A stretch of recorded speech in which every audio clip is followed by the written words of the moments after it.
சரியா? அப்ப நிகிதா ஒரு திமுக செட் ப்ராப்பர்ட்டி. திமுகவில் என்ன நடக்குமோ அதை நிகிதா செய்திருக்கிறார். இன்னும் சொல்ல வேண்டுமென்றால் திமுகவின் உடன்பிறப்பு நிகிதா.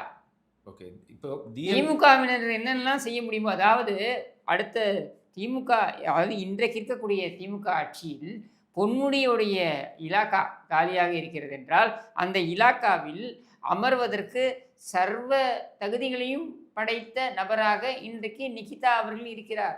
அவ்வளவுதான். ஸோ இப்பேற்பட்ட ஒரு பெண்மணி வந்து பார்த்தீங்கன்னா, ஒரு அப்பாவியோட உயிர போகறதுக்கு ஒரு ஃப்ரேம் ஆமாம், பண்ணிட்டாங்க. நகைய ஆமாம். வந்து இல்லன்னு சொல்லி பொய் சொல்லி ஃப்ரேம் பண்ணிட்டாங்க. குறிப்பா வந்து பார்த்தீங்கன்னா, அவங்க பேசின அந்த பேச்சு இருக்குல்ல, செய்தியாளர்கிட்ட குடுத்த பேட்டியிலே பார்த்தீங்கன்னா, நெறைய கான்ட்ரடிக்ஷன்ஸ் இருக்கு அதுக்கப்புறம் வழக்குல.